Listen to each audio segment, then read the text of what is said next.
अच्छा भाई, बिस्मिल्लाहिर्रहमानिर्रहीम। हम आज के लेक्चर के अंदर ज़रा अपने नए टॉपिक को डिस्कस करते हैं, जिसका कॉन्सेप्ट हमारे पास है, जिसका नाम जो है वो वेस्पर थ्योरी है। ठीक है, वेस्पर थ्योरी क्या होती है? वेस्पर थ्योरी हमें किस चीज़ के बारे में बताती है, किस चीज़ के बारे में डिफ़ाइन करती है। आज हम उस तमाम की तमाम चीज़ों के बारे में वन बाय वन डिस्कस करेंगे। ठीक है, नाउ लेट्स सी कि हमारे पास वेस्पर थ्योरी होती क्या है। ठीक है,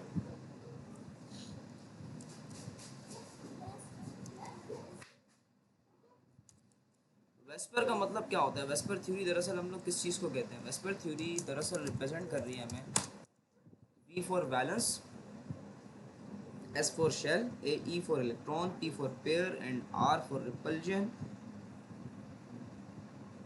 and theory। ठीक है भाई, वेस्पर क्या है हमारे पास? वेस्पर थ्योरी के अंदर बेटा याद रखिएगा, हम जिस कॉन्सेप्ट को भी आगे डिस्कस करने जा रहे हैं, हम उससे पहले आप लोगों को एक कॉन्सेप्ट तो पता होगा बॉन्ड पेयर का और लॉन पेयर का। सही है कि बॉन्ड पेयर किसे कहते हैं और लॉन पेयर किसे कहते हैं। ठीक है, मतलब सिंपल सा अगर मैं आपको पूरा के पूरी वेस्पर थ्योरी को कंक्लूड करके बताऊं कि वेस्पर थ्योरी का देने का मकसद असल में था क्या, why the scientist gives the VSEPR theory, उन्होंने वेस्पर थ्योरी दी क्यों, और अगर वेस्पर थ्योरी दी है तो वेस्पर थ्योरी देने की वजह क्या थी। ठीक है, वेस्पर थ्योरी ने असल में ऐसा क्या काम किया था कि हम आज इसके बारे में डिस्कस भी कर रहे हैं, स्टडी कर रहे हैं, किताबों में पढ़ाई जाती हैं।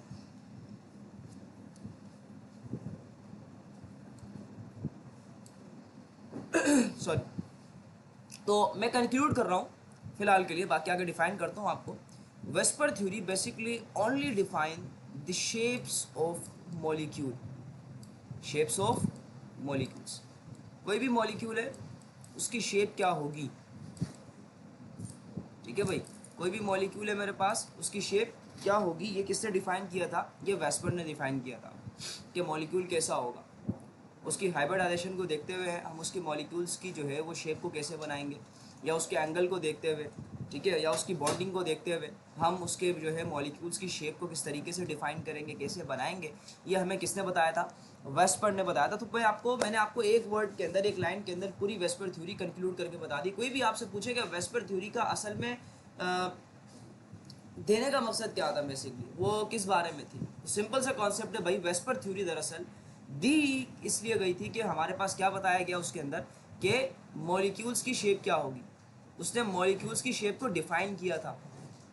ठीक है, ये वेस्पर का कॉन्सेप्ट था हमारे पास। अच्छा भाई, अच्छा अब उसने ये आगे बताया हमें कि वेस्पर ने हमें बताया कि मॉलिक्यूल्स की शेप कैसे बनती है। सही है, लेकिन वो हम अभी डिस्कस नहीं करते हैं। पहले हम लोग थोड़ा बहुत इसके पॉइंट्स वगैरह को देख लेते हैं, फिर आगे जाके हम वन बाय वन डिस्कशन इसके बारे में करेंगे मज़ीद। सही है,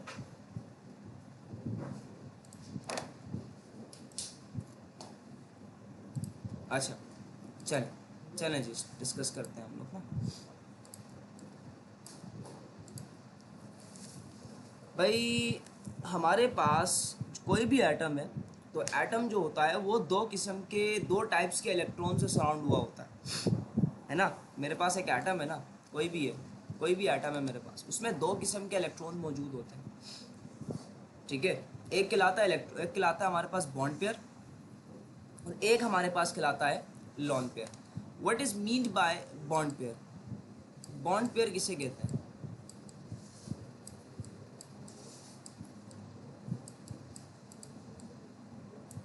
bond pair of electron. Bond pair का मतलब होता है इलेक्ट्रॉन का वो पेयर, एटम के अंदर इलेक्ट्रॉन का वो पेयर जिसने बॉन्डिंग में हिस्सा लिया, विच टेक पार्ट्स या विच इन्वॉल्व इन बॉन्डिंग। जिसने क्या बनाए हुए हैं? वो इलेक्ट्रॉन जिसने बॉन्ड बनाए हुए हैं, सॉरी मैं यहाँ लिख देता हूँ, बाकी इन्वॉल्व, तो ये जगह नहीं, इन्वॉल्व, विच इन्वॉल्व इन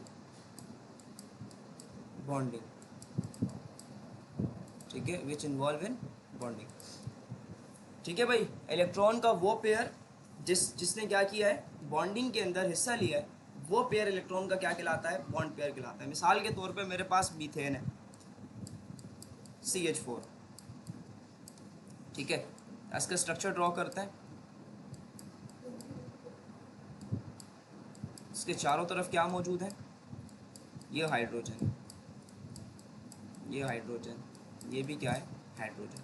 1 2 3 4, ये चारों क्या है मेरे पास, ये बॉन्ड पेयर इसके अंदर मौजूद है। ये यहाँ पर एक इलेक्ट्रॉन इसने कार्बन ने शेयर किया, एक इलेक्ट्रॉन हाइड्रोजन ने शेयर किया, है ना भाई।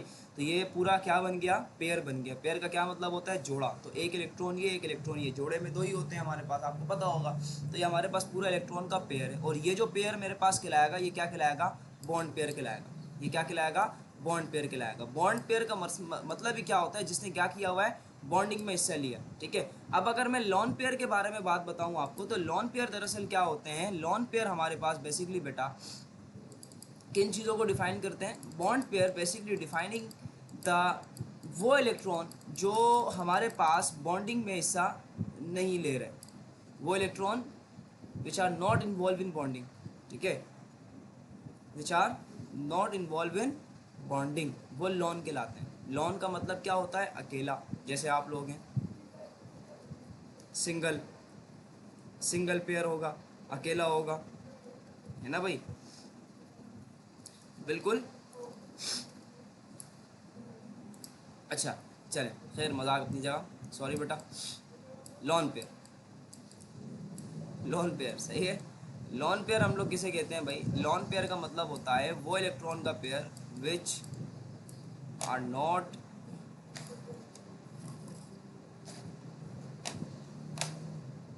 वेट एक मिनट, which are not involve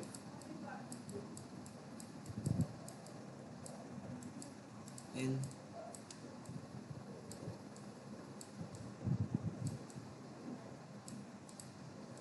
which are not involved in bonding. Like if we take an example of NH3,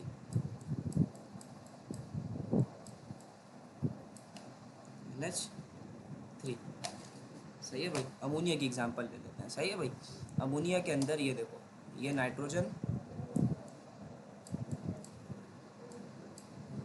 कितने नाइट्रोजन, कितना उसके साथ बॉन्ड बना रहा है, 3 हाइड्रोजन के साथ बॉन्ड बना रहा है, सही है। ये देखो यहाँ पर मैंने शो कर दिया आपके सामने 3 हाइड्रोजन। लेकिन नाइट्रोजन के पास एक्स्ट्रा इलेक्ट्रॉन भी मौजूद होते हैं, इस तरीके से यहाँ पर प्रेजेंट होंगे, ये इस वे में अलग से शो होंगे आपके पास, ठीक है।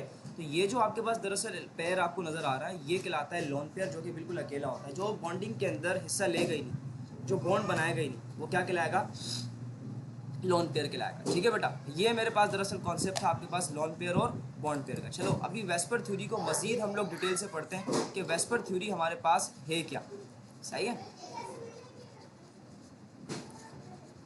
ये तो पहला मैंने आपको पॉइंट बताया वेस्पर थ्योरी का, और उसके बाद हम लोग मज़ीद डिस्कस करते हैं वेस्पर थ्योरी को, चले भाई। अच्छा, इसके बाद अब यहाँ पर उसने हमें बताया है कि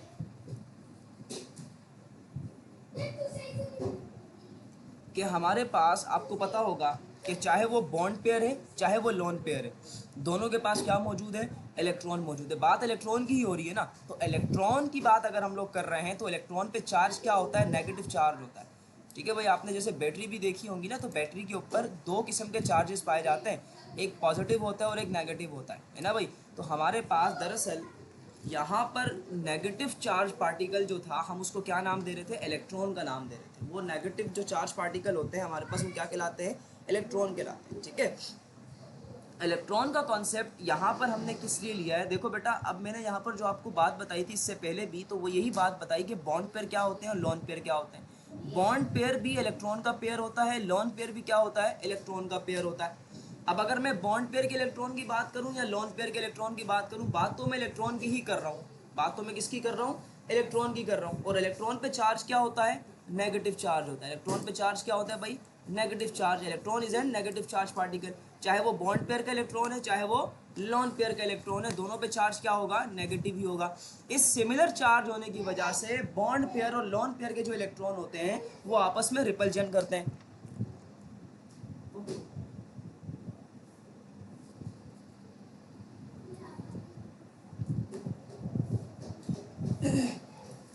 सॉरी बेटा।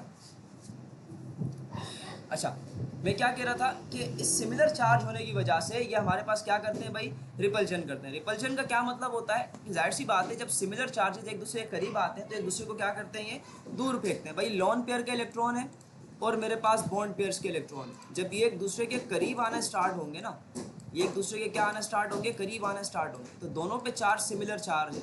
यहाँ पर भी इलेक्ट्रॉन के ऊपर नेगेटिव चार्ज है और यहाँ पर भी इलेक्ट्रॉन के ऊपर क्या है, नेगेटिव चार्ज है। जब ये दोनों एक दूसरे के करीब आना स्टार्ट होंगे तो इसके नतीजे में हमारे पास क्या क्रिएट होगी बेटा, रिपल्जन क्रिएट होगी। इसके नतीजे में क्या क्रिएट होगी, रिपल्जन क्रिएट होगी। ये हमें किसने बताया था, वेस्पर्ड ने हमें बताया कि सिमिलर चार्जेस चाहे वो बॉन्ड पेयर हैं और लोन पेयर, ठीक है, ये जब एक दूसरे के क्या करते हैं बेटा, बॉन्ड पेयर लोन पेयर जो है वो एक दूसरे के क्या करते हैं, करीब आने की कोशिश करते हैं, तो हमारे पास क्या होता है, इनके दरमियान रिपल्जन क्रिएट होती है, रिपल्जन होती है, क्या होती है, रिपल्जन।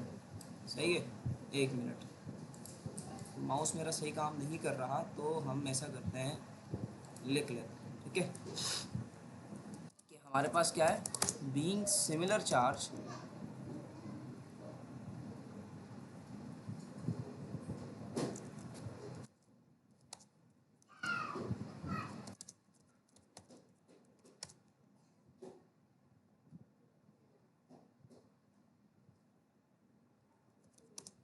bond pair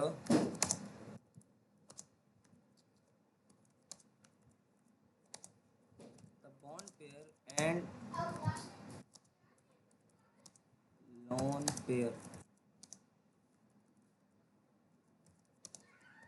रिपेल, क्या करेंगे, ये हमेशा रिपेल करेंगे सिमिलर चार्ज होने की वजह से। इनके दरमियान क्या होगी, रिपल्जन क्रिएट होगी। सही है, इनके दरमियान क्या क्रिएट होगी भाई, रिपल्जन क्रिएट होगी, ठीक है।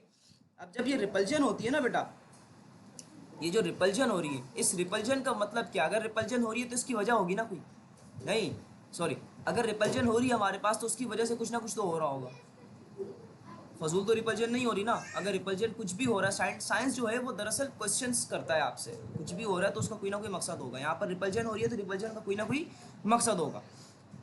तो भाई इलेक्ट्रॉन पेयर, चाहे वो लोन पेयर है चाहे वो बॉन्ड पेयर, अगर इनके दरमियान रिपल्जन हो रही है तो ये रिपल्जन क्यों हैपन हो रही है, क्यों ऐसा हो रहा है कि इनके दरमियान रिपल्जन हो रही है। हाँ, एक तो मकसद समझ आ गया भाई, नेगेटिवली चार्ज, इसलिए हमारे इनके दरमियान क्या हो रही है, रिपल्जन हो रही है। अच्छा, रिपल्जन के वजह से क्या हो रहा है, रिपल्जन अगर हो रहा है हमारे पास, तो इसकी वजह से हमारे पास हो क्या रहा है मॉलिक्यूल्स के दरमियान। तो बेटा याद रखिएगा, जब भी रिपल्जन होती है मॉलिक्यूल्स में या हमारे पास बॉन्ड पेयर और लोन पेयर में, तो हमारे पास क्या होता है दरअसल बेटा, मॉलिक्यूल को शेप मिल जाती है, मॉलिक्यूल्स को क्या मिल जाती है, शेप मिल जाती है। यही तो हमें वेस्पर ने बताया था कि इस रिपल्जन की वजह से, कि ड्यू टू रिपल्जन, ठीक है, ड्यू टू रिपल्जन, रिपल्जन की वजह से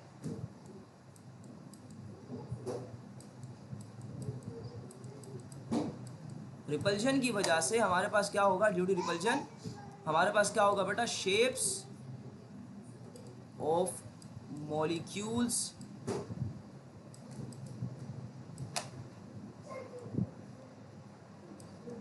आर फॉर्म। सही है भाई, मॉलिक्यूल्स की शेप्स बन जाती है रिपल्जन की वजह से। ये हमारे पास रिपल्जन का सबसे बड़ा आपके तो प्लस पॉइंट है कि रिपल्जन की वजह से क्या बन रहा है, हमारे पास क्या बन रहा है बेटा, शेप्स बन रही है मॉलिक्यूल्स की। अच्छा, अब ये भी हमें बताया गया कि अगर रिपल्जन हो रही है तो सबसे ज़्यादा रिपल्जन किनके दरमियान होगी। तो बेटा याद रखिएगा, सबसे ज़्यादा जो सबसे हाईएस्ट रिपल्जन होती है वो सिर्फ और सिर्फ एक मॉलिक्यूल के दरमियान होती है। यानी ऐसा पेयर होता है इलेक्ट्रॉन का जिसके दरमियान हाईली हमारे पास क्या होता है, रिपल्जन होती है। जैसे कौन सा है भाई, वो lone pair, lone pair, lone pair, lone pair,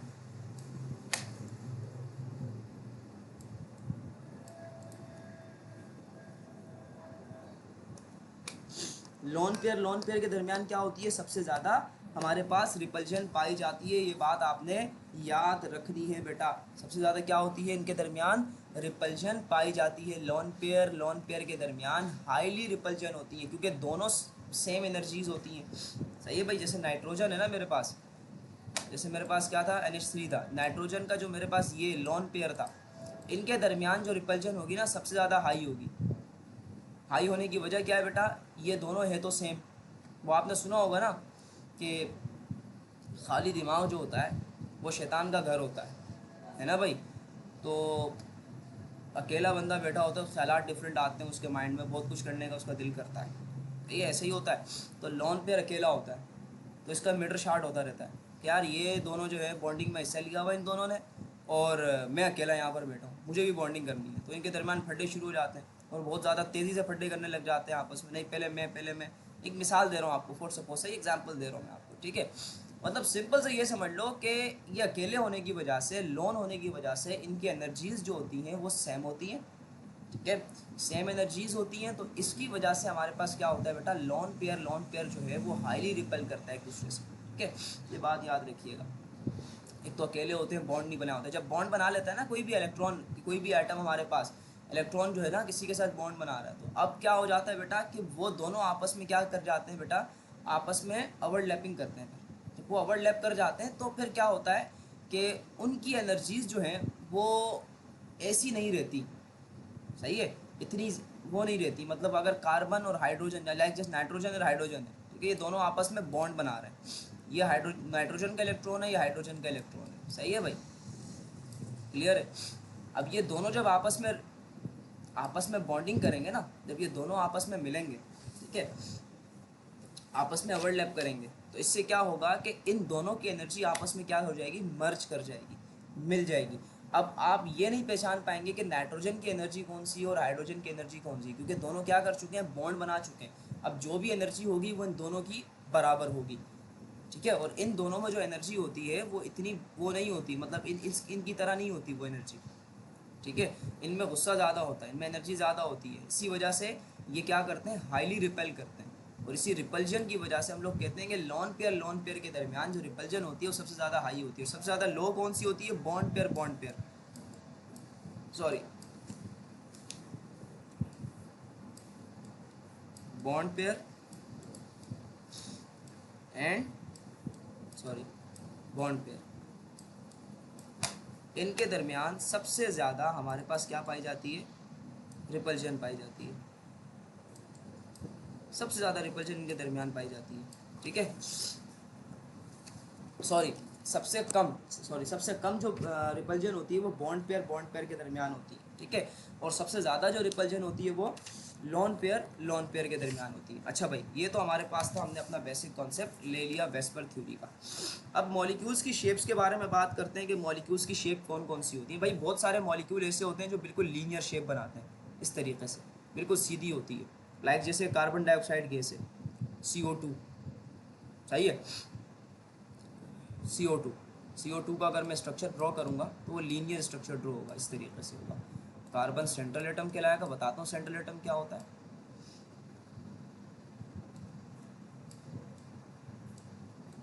ठीक है, इस वे में हमारे पास ये क्या करेगा, सॉरी O2 लिखा है मैंने, सॉरी O2 वगैरह नहीं है, सिर्फ ऑक्सीजन आएगा, ठीक है। इस लीनियर फॉर्म के अंदर हमारे पास ये पाया जाएगा और इसके दरमियान जो एंगल बनेगा, लीनियर स्ट्रक्चर के दरमियान जो एंगल बनता है वो 180 डिग्री बनता है, ठीक है। लीनियर के अंदर जो एंगल बनेगा वो क्या बनेगा, 180 डिग्री, सही है भाई। अच्छा, इसके अलावा हमारे पास बहुत सारे होते हैं जो ट्राइगोनल पढ़ते हैं। ट्राइगोनल का क्या मतलब है, ट्राइगोनल प्लेनार बनते हैं, 3 टांगों वाले, इस तरीके से बहुत सारे मॉलिक्यूल्स ऐसे शेप बनाते हैं, ट्राइगोनल, सही है। और बहुत सारे मॉलिक्यूल ऐसे होते हैं जो टेट्राहेड्रल बनाते हैं। टेट्राहेड्रल का क्या मतलब होता है, 4 टांगों वाले, ये और एक टांग इस तरीके से निकली होगी, बैक साइड पे निकली होगी, यानी जेड एक्सिस की तरफ। और बहुत सारे जो होते हैं वो ट्राइगोनल पिरामिडल बनाते हैं, होते हैं ट्राइगोनल है, ट्राइगोनल का मतलब 3 टांगे वाले, ऐसे ही होंगे, बट उनके पास एक लोन पेयर होता है। क्या होता है, एक लोन पेयर पाया जाता है। या इस मॉलिक्यूल्स को छोड़ो, एक और यहाँ पर ड्रॉ करके दिखाता हूँ मैं आपको। एक जा रहा है और एक यहाँ जा रहा है, इस तरीके से एक यहाँ जा रहा है और यहाँ लोन पेयर होता है। लोन पेयर की वजह से यहाँ पर इस तरीके से पिरामिड की शक्ल में हमारे पास एक शेप स्ट्रक्चर जो है वो ड्रॉ हो जाता है, ठीक है। ये दरअसल कहलाता है ट्राइगोनल प्लेनार पिरामिडल, सॉरी, ठीक है। और फिर अभी हम लोग शेप्स बनाते हैं, डिफरेंट मॉलिक्यूल्स की शेप्स बनाते हैं और फिर हाइब्रिडाइजेशन को भी डिस्कस करते हैं आज के चलें। आपकी बुक के एग्जाम्पल नंबर 3.1 और बुक का जो पेज नंबर है वो 61 है, ठीक है भाई। उसके अंदर हम लोग ज़रा डिस्कस करते हैं कि उसके अंदर हमारे पास कौन कौन से क्वेश्चन हैं। सबसे पहला क्वेश्चन जो आपको दे रहा है कि प्रिडिक्ट द क्वेश्चन है कि predict the shapes of the molecule on the basis of VSEPR theory. Different molecules आपको दे रहा कह रहा है कि भाई वेस्पर थ्योरी का यूज़ करते हुए आपने उन मॉलिक्यूल्स की क्या करनी है, शेप्स को प्रिडिक्ट करनी है। क्या बतानी है भाई, उन मॉलिक्यूल्स की शेप्स को प्रिडिक्ट करनी है। फॉर सपोज जैसे आपके पास सबसे पहले उन्होंने दिया हुआ है CH4 मीथेन। एक चीज़ याद रखिएगा, आपको हर एलिमेंट की, अगर आप जिस लेवल के ऊपर इस वक्त हैं, आपको हर एलिमेंट की जो है, मेजॉरिटी एलिमेंट की, ज़्यादातर एलिमेंट्स की आपको ये पता होना चाहिए, ज़्यादातर एलिमेंट्स के वैलेंसीज के बारे में, कि जो एलिमेंट है वो कितने बॉन्ड बना सकता है। सही है, कोई भी मेरे पास एलिमेंट है वो कितने बॉन्ड बना सकता है, ये बात याद रखिएगा। ये सारी चीज़ें आपको पता होनी चाहिए, तभी आप जाके ये सारे क्वेश्चंस इजीली सॉल्व कर सकते हैं। अगर मैं आपको बात बताऊं एक कार्बन की, तो एक कार्बन कितने बॉन्ड बना सकता है, तो एक कार्बन बॉन्ड बनाता है 4, इसकी वैलेंसी 4 की है, तो इस एक कार्बन ने 4 बॉन्ड बनाए। ठीक है, सबसे पहले आप एक चीज़ समझ लो, इस प्रिडिक्ट द शेप वाले क्वेश्चन को समझने से पहले सेंट्रल एटम के बारे में, कि सेंट्रल एटम क्या होता है, सेंट्रल एटम हम किसे कहते हैं। चलें थोड़ी देर के लिए वीडियो को पॉज करें, अगर आपको पता है आप मुझे कमेंट सेक्शन में बताएं कि सेंट्रल एटम किसे कहेंगे। इसको वीडियो को पॉज कर लें, वीडियो को पॉज कर लीजिएगा और पॉज करके मुझे बताइएगा कि सेंट्रल एटम किसे कहते हैं। चीटिंग नहीं करनी है आपने, सेंट्रल एटम किसे कहते हैं, और आपने मुझे कमेंट सेक्शन में लाजमी बताना है कि सेंट्रल एटम क्या होता है। ठीक है, सेंट्रल एटम मैं आपको डिफाइन कर देता हूँ, अगर नहीं भी मालूम कोई मसला नहीं, हम मैं डिफाइन करने के लिए यहाँ मैं ही बैठा हूँ ना भाई, क्यों फिक्र कर लो यार। तो सेंट्रल एटम दरअसल हमारे पास क्या होता है, सेंट्रल एटम हम लोग कहते हैं कि किसी भी कंपाउंड के अंदर वो एलिमेंट जिसमें किसी भी कंपाउंड के अंदर वो एलिमेंट जिसमें एटम्स की तादाद सबसे कम है, एटम की तादाद क्या है, सबसे कम है, वो हमारे पास कहलाता है सेंट्रल एटम। आप लोग अल्फाज से धोखा मत खाइएगा, यहाँ पे वर्ड सेंट्रल का लिखा हुआ है तो आप बोलेंगे वो एटम जो सेंटर में आ रहा है। हाँ ठीक है, आपकी बात की हद तक ठीक है कि यहाँ जो सेंटर में आ रहा है, लाजमी बात है जो सेंट्रल एटम होगा वो सेंटर में ही आएगा, लेकिन आपको कैसे पता चलेगा कि उस एटम को मैंने सेंटर में लेकर आना है। मैं यहाँ पर देखो भी एलिमेंट बताता हूँ आपको, एक मिनट।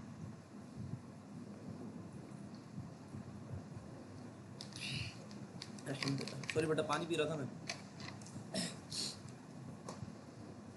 अच्छा भाई, थोड़ी सी तबीयत भी डाउन है, आपको लग भी रहा होगा मेरी आवाज़ से, मेरी आवाज़ इतनी नहीं निकल रही, तो उसके लिए मैं सॉरी कर रहा हूँ बेटा। ठीक है, खैर हम CH4 की बात करते हैं कि CH4 हमारे पास, इसको मैंने इसमें इस CH4 में आप मुझे बताएं सेंट्रल एटम क्या होगा। भी मैंने आपको एटम डेफिनेशन बताई ना, कि जिसमें क्या है, लेस नंबर ऑफ एटम है। चलें आपको मैंने क्लू भी दे दिया, कि अब आप मुझे बता सकते हैं कि सेंट्रल एटम क्या होता है। वीडियो को पॉज करें और मुझे बताएं कार्बन और हाइड्रोजन के अंदर से सेंट्रल एटम क्या होगा। वीडियो को पॉज करके मुझे कमेंट में बताइएगा, फिर देखते हैं क्या आपका आंसर सही है या गलत है। सेंट्रल एटम क्या होता है, दोबारा डिफाइन कर देता हूँ, कि वो कंपाउंड के अंदर वो एलिमेंट, वो मॉलिक्यूल जिसके अंदर एटम की तादाद सबसे ज़्यादा कम होगी, वो कहलाएगा central atom. Now let's talk about the methane gas CH4 में से आपने बताना था कि हमारे पास कौन सा सेंट्रल एटम है। तो मैं आपको बता देता हूं, अगर आपको नहीं भी मालूम तो आप ज़रा यहाँ पर गौर और फिक्र करें कि CH4 यहाँ पर H हाइड्रोजन 4 है और कार्बन क्या है, 1 है। कार्बन 1 है और हाइड्रोजन कितने हैं, 4। तो इसका मतलब इनमें से इन दोनों में सबसे कम तादाद किसकी है, कार्बन की है। ऐसा ही है ना, सबसे कम तादाद किसकी है, कार्बन की है। तो कार्बन क्या होगा, सेंट्रल एटम होगा। कार्बन क्या होगा, सेंट्रल एटम होगा। और हाइड्रोजन इसके आसपास आजू बाजू होंगे। एक हाइड्रोजन, 4 हाइड्रोजन हमने बनाने ना भाई, ये एक हाइड्रोजन यहाँ आ गया, एक हाइड्रोजन यहाँ आ गया, एक हाइड्रोजन यहाँ आ गया। भाई देखो इसकी वैलेंसी पूरी है, क्योंकि मैंने आपको बताया था एक कार्बन कितने बॉन्ड बना सकता है, 4 बॉन्ड बना सकता है। ये इसकी वैलेंसी यहाँ पर हमारे पास पूरी हो गई है। ठीक है, नाउ हम इसका ज़रा क्रॉस एंड डॉट स्ट्रक्चर भी ड्रॉ करते हैं। मैं आपको बताता हूँ कि क्रॉस एंड डॉट स्ट्रक्चर क्या होता है। ये तो मैंने एक नॉर्मल आपको स्ट्रक्चर, आपको जो जर्नल स्ट्रक्चर होता है वो मैंने आपको बना के दिखाया है। Now let's talk about the cross and dot structure. ठीक है, क्रॉस एंड डॉट स्ट्रक्चर के बारे में हम लोग बात करते हैं। क्रॉस एंड डॉट स्ट्रक्चर की अगर हम लोग बात करें, मेरे पास कार्बन है, कार्बन, एक कार्बन कितने बॉन्ड बनाता है भाई? 4 बॉन्ड बनाता है, सही है, ठीक है भाई। अब हम लोग क्या करते हैं, अब आपने फैसला ये करना है कि या तो आपने कार्बन के क्रॉस एंड डॉट का मतलब ये होता है कि आपने इलेक्ट्रॉन को डॉट और क्रॉस से शो करना है, इस तरीके से डॉट से और क्रॉस से शो करना है, सही है। अब आपकी मर्जी है, आप इस कार्बन के इलेक्ट्रॉन को क्रॉस से शो करें या डॉट से करें। मैं कर रहा हूँ कार्बन के जो वो है मेरे पास इलेक्ट्रॉन, मैं उनको डॉट से शो कर रहा हूँ, सही है, और जो हाइड्रोजन के इलेक्ट्रॉन है मैं उनको क्रॉस से शो कर रहा हूँ। क्लियर है, बात समझ आ रही है ना मेरी? ये इस तरीके से स्ट्रक्चर ड्रॉ होता है इनका। ये बन गया मेरे पास हाइड्रोजन, एक हाइड्रोजन यहाँ बन गया। अगर कोई मिस्टेक हो जाती है बेटा तो उसके लिए सॉरी बोलता हूँ आपसे, हो सकता है इंसान हो सकता है मैं कहीं पर गलती कर रहा हूँ, तो आप मुझे कमेंट सेक्शन के अंदर लाजमी डिफ़ाइन कीजिएगा कि मैंने कहाँ पर क्या चीज़ गलत की है। बट जहाँ तक मुझे लग रहा है कि यार मैं सही कर रहा हूँ, खैर जो भी है। चले देख, ये है क्रॉस एंड डॉट स्ट्रक्चर इस तरीके से, यानी अगर एक के इलेक्ट्रॉन को आप डॉट से शो कर रहे हो, दूसरे को किससे शो करोगे? क्रॉस से, ठीक है। वैलेंसी पूरी हो रही है भाई। क्या आपको यहाँ पर कोई, ये cross and dot structure Lewis ने हमें सिखाया था, लुइस एक साइंटिस्ट का नाम था, उसने हमें बताया था कि क्रॉस एंड डॉट स्ट्रक्चर हम कैसे ड्रॉ करते हैं, ठीक है। क्या हमें यहाँ पर कोई नज़र आ रहा है?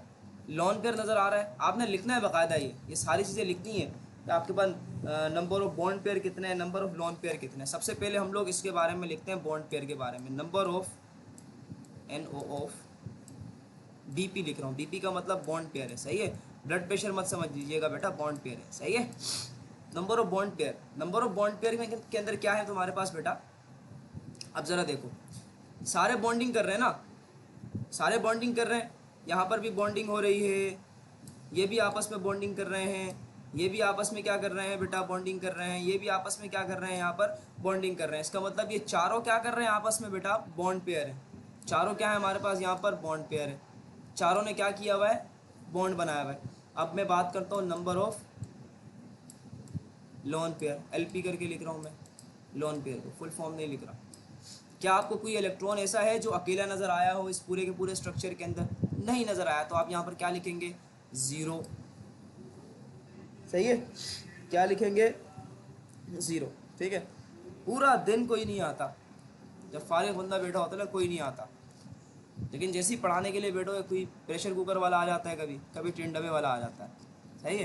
तो इग्नोर कीजिएगा इन सारी चीज़ों को। अब देखो, वेस्पर थ्योरी को अगर हम लोग देखें, सही है, वेस्पर थ्योरी को अगर हम लोग देखें, इन दोनों चीज़ों को सामने रखते हुए अगर हम लोग किस चीज़ को देखें? वेस्पर थ्योरी को देखें, तो according to the VSEPR theory, these 4 electron pair repel to each other and directed towards the corner of tetrahedron at an angle of 109.5, hence the geometry of molecule is tetrahedral। अगर मैं ये बात कर रहा हूँ कि हमारे पास लॉन पेयर तो इसमें है नहीं, हमारे पास क्या नहीं है? लॉन पेयर इसमें है नहीं, इसमें सिर्फ क्या है? बॉन्ड पेयर है। और आपने पढ़ा था कि भाई, अभी मैंने आपको बताया था कि बॉन्ड पेयर के दरमियान जो भी रिपल्जन होती है वो सबसे ज़्यादा लोएस्ट रिपल्जन होती है, इतनी ज़्यादा हाईली रिपल्जन नहीं होती, इलेक्ट्रॉन ज़्यादा दूर नहीं जाते। तो जब इन 4 इलेक्ट्रॉन्स पेयर के दरमियान रिपल्जन होगी तो जो हमारे पास स्ट्रक्चर बनेगा वो स्ट्रक्चर का नाम हमारे पास होगा बेटा टेट्राहेड्रॉन। क्या बनेगा? या टेट्राहेड्रल, ठीक है, यानी 4 टांगों वाला। कैसा स्ट्रक्चर बनेगा? 4 टांगों वाला स्ट्रक्चर बनेगा, ठीक है भाई। अकॉर्डिंग टू वेस्पर थ्योरी, आपने बाकायदा ये पॉइंट लिखना है कि वेस्पर थ्योरी के मुताबिक हमारे पास जो भी हमारे पास यहाँ पर लॉन पेयर मौजूद नहीं है, सही है भाई। और हमारे पास कितने हैं यहाँ पर बॉन्ड पेयर? कितने मौजूद हैं? 4 बॉन्ड पेयर होने की वजह से हम लोग यहाँ पर क्या कह रहे हैं कि सिर्फ बॉन्ड पेयर हैं और इनके दरमियान रिपल्जन सबसे लो होगी, और हमारे पास इस लो रिपल्जन हो रही है यहाँ पर, तो इलेक्ट्रॉन ज़्यादा दूर नहीं जाएंगे। और 4 टांगों का स्ट्रक्चर जो हमारे पास ड्रॉ होता है इस तरीके से होता है। ये 3 टांगें आ गई और चौथी टांग इस तरीके से यहाँ पर आती है, बीच में कार्बन है यहाँ ये हाइड्रोजन, ये भी हाइड्रोजन, ये भी हमारे पास क्या है हाइड्रोजन, और ये भी हमारे पास क्या है हाइड्रोजन, और इनके दरमियान जो भी एंगल बनेगा वो बनेगा 109.5 डिग्री। मैं अलग से भी लिखवा देता हूँ यहाँ लिख देना एंगल सबसे पहले कि इनके दरमियान एंगल क्या बन रहा है, एंगल लिख दो। एंगल बनेगा हमारे पास 109.5। वैसे अगर देखा जाए थिकली तो मुझे एंगल को पहले लिखना नहीं चाहिए, अब मैंने लिख दिया तो आप फिर इसको बाद में लिखिएगा, वैसे पहले मत लिखिएगा, इससे इस एंगल से पहले स्ट्रक्चर लिखिएगा। जब तक आपको स्ट्रक्चर नहीं पता होगा आपको एंगल कैसे पता चल सकता है, सही है। इससे कुछ होगा नहीं बट तरतीब होती है हर चीज़ की। स्ट्रक्चर क्या कैसा बन रहा है इसमें, चार टांगों वाला, चार टांगों वाले को क्या नाम देते हैं, टेट्रा हेड्रल, सही है। ये तो हमारे पास टेट्रा हेड्रल वाला हो गया।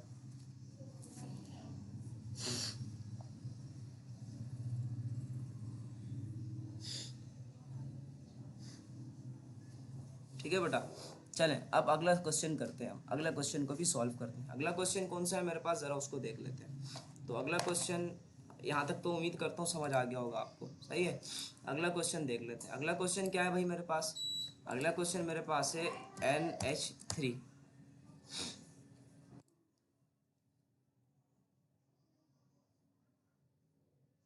NH3 क्या होता है, अमोनिया। चलो हम लोग इसको देख लेते हैं कि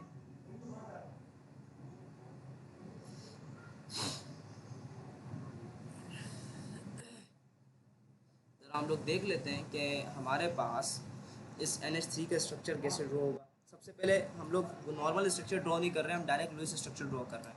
तो लुईस स्ट्रक्चर में क्या है, सेंट्रल एटम क्या होगा वो भी आप मुझे कमेंट सेक्शन में पोस्ट करके बताएंगे। इसमें सबसे लेस कौन सा है, नाइट्रोजन। तो इसका मतलब क्या है, हमारे पास सेंट्रल एटम नाइट्रोजन, और 3 हमारे पास क्या है हाइड्रोजन। इस तरीके से क्या होंगे,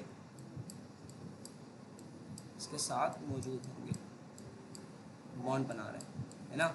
और यहाँ पर सॉरी मैंने डायरेक्ट वो स्ट्रक्चर बना दिया ना, ये देखो ये सही है। आप क्रॉस एंड डॉट स्ट्रक्चर आप खुद बनाएंगे, मैं जनरल स्ट्रक्चर बनाऊंगा, ड्रॉ करूंगा। आप लोग करेंगे क्रॉस एंड डॉट स्ट्रक्चर, वो आप खुद बनाएंगे क्योंकि मैं आपको एक दफ़ा बना के दिखा चुका हूँ कि अब मैंने कैसे बनाना है, सही है। आप सबसे पहले यहाँ पर लिखें number of bond pair, BP। Bond pair कितने हैं मेरे पास भाई, देख लो, 1 2 3 बॉन्ड पेयर है, तो मैंने यहाँ पर क्या लिखा 3, सही है। लॉन पेयर कितने हैं, यहाँ ऊपर एक शो हो रहा है, इस तरीके से शो हो रहा है। तो आपने देखा मेरे पास नंबर ऑफ LP यानी लॉन पेयर कितना है भाई मेरे पास, एक लॉन पेयर है मेरे पास। अच्छा भाई एक लॉन पेयर है, और आपने इन लॉन पेयर के दरमियान आपने एक चीज़ तो देखी होगी भाई, मैंने आपको बताया था कि लॉन पेयर आ रहा है, तो इसकी वजह से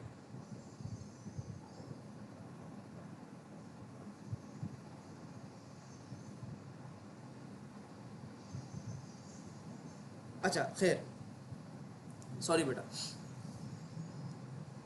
लॉन पेयर के दरमियान वेस्पर ने हमें क्या बताया था कि लॉन पेयर के दरमियान, ठीक है, लॉन पेयर के दरमियान क्या होती है,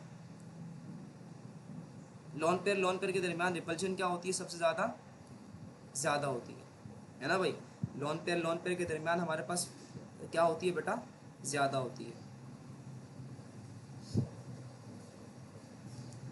यही हम लोगों ने बात कही थी कि लॉन पेयर के दरमियान क्या ज़्यादा होती है, हमारे पास रिपल्शन ज़्यादा होती है। अच्छा भाई जब लॉन पेयर के दरमियान रिपल्शन ज़्यादा होती है ना, तो क्या इस मॉलिक्यूल के ऊपर उससे क्या इफेक्ट पड़ेगा, बहुत बड़ा इफेक्ट पड़ेगा।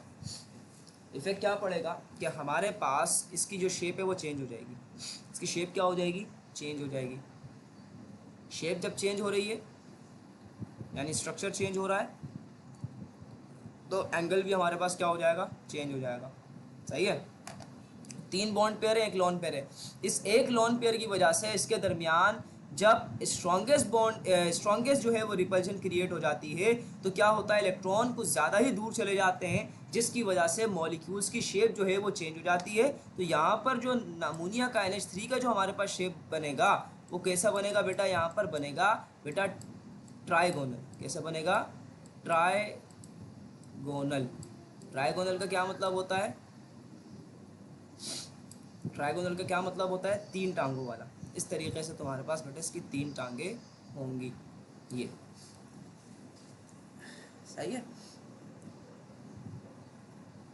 सॉरी, ट्राइगोनल पिरामिडल बनेगा। हाँ, इसमें लॉन पेयर भी आ रहा है ना, तो लॉन पेयर आने की वजह से पिरामिडल बनेगा। सॉरी बेटा, पिरामिडल। सही है। मैं बना के दिखाता हूँ यहाँ पे कैसे बनेगा। ये एक टांग गई, ये दूसरी टांग गई, और ये तीसरी टांग इसकी आई। ये तो ट्राइगोनल बन गए, तीन टांगे। सही है। अब एक हमारे पास बनेगा यहाँ पर इस तरीके से पिरामिड टाइप का। ये पिरामिड टाइप का यहाँ पर ये बना। ये क्यों बनता है, ये शेप क्यों बनती है? बिकॉज ऑफ, ये जो मैं दो अंडे इसके अंदर शो कर रहा हूँ, बिकॉज ऑफ लोन पेयर। ये लोन पेयर के रिपल्जन की वजह से ये पिरामिड यहाँ पर क्रिएट हो जाता है, और ये इलेक्ट्रॉन की शेप को पूरा चेंज कर देगा। जब इलेक्ट्रॉन की शेप को चेंज कर देगा तो इनके दरमियान जो है मेरे पास एंगल भी चेंज हो जाएगा। जो एंगल इनके दरमियान होगा एक दूसरे के दरमियान, तो ये angle bond pair lone pair के दरमियान जो एंगल हमारे पास क्रिएट होगा, तो वो एंगल दरअसल होगा 107। कैसा होगा? एंगल क्या होगा? 107 डिग्री। 107 डिग्री बनेगा। सही है। ये तो हमने अमोनिया का NH3 का स्ट्रक्चर भी ड्रॉ कर लिया। अच्छा, अब क्या करना है हम लोगों ने? अब उसके बाद अगर मैं आपको वाटर का स्ट्रक्चर ड्रॉ करके दिखाऊं, वाटर का स्ट्रक्चर कैसे ड्रॉ होता है? वाटर के स्ट्रक्चर की अगर हम लोग बात करें, H2O का स्ट्रक्चर अगर हम लोग देखें, तो ज़रा हम उसको देख लेते हैं कि H2O का स्ट्रक्चर कैसे होगा। सही है। तो चलें चेक करते हैं कि H2O का स्ट्रक्चर जो है वो कैसा होता है। उम्मीद करता हूँ यहाँ तक तो आपको इंशाल्लाह क्लियर हो गया होगा। चलें, अगला क्या है मेरे पास? H2O। सही है। H2O को देखते हैं ज़रा। H2O क्या होता है? H2O क्या होता है भाई? H2O वाटर है भाई। वाटर के दरमियान ज़रा हम लोग स्ट्रक्चर्स को देख लेते हैं। वाटर के दरमियान क्या होता है? हाइड्रोजन की वैलेंसी क्या होती है? दो हाइड्रोजन है और एक इसमें वाटर आ रहा है, H2O, एक इसमें ऑक्सीजन आ रहा है ना भाई? तो ये सारी चीज़ों को हम लोग ज़रा चेक करते हैं। इसमें सेंट्रल एटम क्या होगा वो आप मुझे बताएंगे, लाजमी बताएंगे कमेंट सेक्शन में। अभी इतने सारे दो क्वेश्चन हम लोगों ने कर लिए वन बाय वन, तो अब तो आपको पता होना चाहिए कि इसमें सेंट्रल एटम क्या है ना भाई? तो आप सबसे पहले ये डिसाइड करेंगे सेंट्रल एटम क्या होगा। भाई मेरे ख्याल से सेंट्रल एटम इसमें ऑक्सीजन है ना भाई? क्यों भाई मैं कह रहा हूँ ऑक्सीजन है? क्योंकि इसमें ऑक्सीजन के एटम जो है वो कम है और हाइड्रोजन के एटम क्या है, ज़्यादा है। तो मैंने ऑक्सीजन को यहाँ पर सेंट्रल एटम रखा। सही। अबे बहुत ज़्यादा लाइट हो गया यार। चलो खैर। और बाकी यहाँ पर मेरे पास क्या हो गए? दो हाइड्रोजन आ गए इस तरीके से। ये इस तरीके से इनका स्ट्रक्चर बनेगा।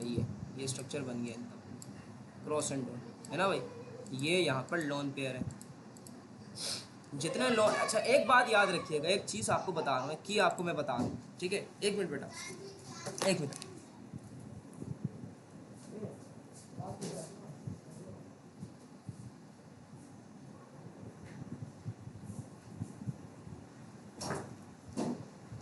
अच्छा सॉरी, ठीक है।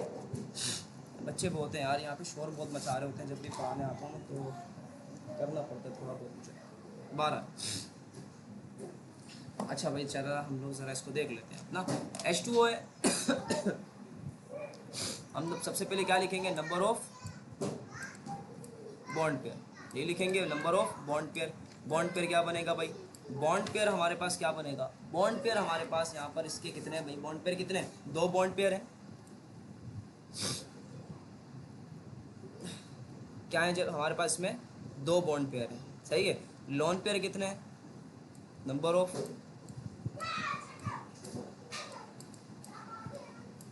Of lone pair. Lone pair भी कितने हैं? एक ये रहा लोन पेयर, एक ये रहा लोन पेयर। अच्छा एक चीज़ जो मैंने आपको बतानी थी वो ये बतानी थी कि बेटा जब भी हमारे पास लोन पेयर ज़्यादा होगा, जब भी हमारे पास लोन पेयर ज़्यादा होते रहेंगे, मॉलिक्यूल की जो शेप है या जो मॉलिक्यूल का एंगल है वो रिड्यूस होता रहेगा। मॉलिक्यूल का एंगल क्या होता रहेगा? रिड्यूस होगा। जितने ज़्यादा लोन पेयर होते रहेंगे उतने ज़्यादा मॉलिक्यूल का एंगल क्या होगा?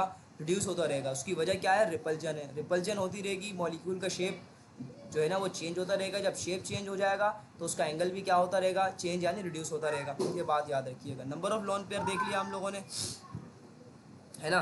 तो अगर हम लोग इसके शेप की बात करेंगे ना तो इसमें 2 लोन पेयर आ रहे हैं। तो 2 लोन पेयर का ये मतलब है कि इसकी जो शेप बनेगी ना बेटा वो बनेगी एंगुलर। शेप कैसी बनेगी इसकी, एंगुलर शेप कहलाती है वो। तो बना के दिखाता हूँ शेप को मैं ज़रा। एंगुलर कैसी बनेगी, एंगुलर, ठीक है। बाकी एंगल का नहीं बताया मैंने, एंगल बताता हूँ। एंगल क्या बनेगी भाई, एंगल इसमें क्या कैसे बने, इसकी शेप कैसे बनेगी। देखो ये मेरे पास है, बीच में मेरे पास ऑक्सीजन है, यहाँ ये बॉन्ड बन रहा है इसका भाई, यहाँ पर मेरे पास हाइड्रोजन, यहाँ पर भी मेरे पास क्या है, हाइड्रोजन, सही है। ये देखो ये एक यहाँ से यूँ निकलेगा पिरामिडल टाइप का, एक यहाँ से इस तरीके से निकलता है पिरामिडल टाइप का। सॉरी ये मैंने गलत बनाया, सही है। तो चलो प्रॉपर बना लेते हैं यार, क्या जाएगा, है ना भाई। प्रॉपर बनाते हैं स्ट्रक्चर को, वेट करो ज़रा, प्रॉपर स्ट्रक्चर ड्रॉ करके दिखाता हूँ मैं आपको। नया स्ट्रक्चर है, परेशान हो सकते हो भाई। देखो एक ये जा रहा है, एक ये जा रहा है, सही है।